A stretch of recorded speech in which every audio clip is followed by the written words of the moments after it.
asifiwe sana, mpenzi mtazamaji.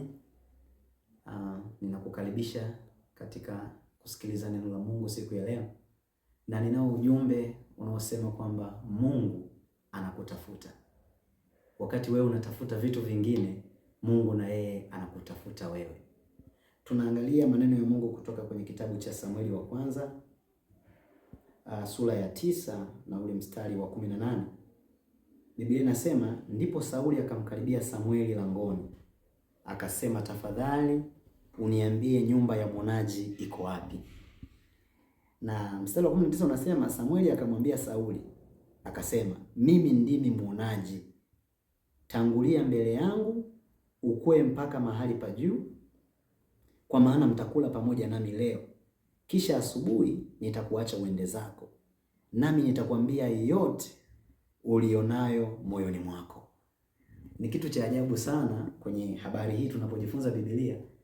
Sauli alikuwa amepotelewa na punda wa baba yake Mzee Kishi. Kwa yeye na yule kijakazi wake wakawa wameshatafuta punda wale siku 3 usiku na mchana hawajawaona.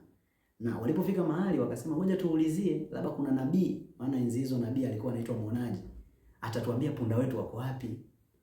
Alipoenda kuuliza, anayeenda kuuliza kwake, kumbe ndo mwonaji mwenyewe tunaona ambaye ni Samueli. Lakini Samueli Mungu alikuwa ameshamuonyesha tangu awali ya kwamba kuna mtu atakuja, jina lake Sauli, ni mtoto wa familia ya Mzee Kishi, amepotelewa na punda ndani ya siku 3. Basi ukikutana naye mwambie ninamtafuta. Bwana Yesu asifiwe sana. Nina ujumbe mzuri sana kwako. Inawezekana unatafuta mambo mengi kwenye maisha yako. Unatafuta kazi, unatafuta maisha, unatafuta mke, unatafuta mme, na umetumia njia nyingi sana. Na pengine Mungu ndo ametengeneza hiyo scenario ya wewe kupitia hayo unayoyapitia ili akupate wewe. Kwa hiyo wakati unahangaika kutafuta punda, wakati unahangaika kutafuta maisha, Mungu anataka umtafute yeye kwanza. Tunaona hapa kwenye mstari wa 20, akamwambia, na wale punda waliopotea siku hizi 3 usijiudhi kwa ajili yao, maana wameonekana. Kumbe kusudi alikuwa punda.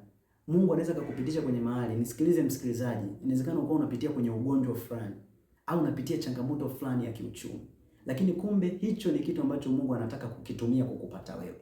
Pengine amekuita mara nyingi sana lakini haujasikia. Biblia inasema hivi, utafuteni kwanza ufalme wa Mungu na haki yake, hayo mengine mtazidishiwa.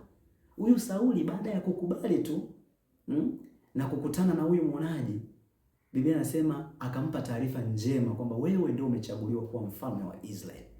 Kwa hiyo inawezekana ukawa umelala kitandani unaumwa, au unatafuta kazi au unatafuta nini, lakini usijue kwamba Mungu naye anakutafuta wewe, kwa sababu anaujali sana moyo wako kuliko jambo lolote lile.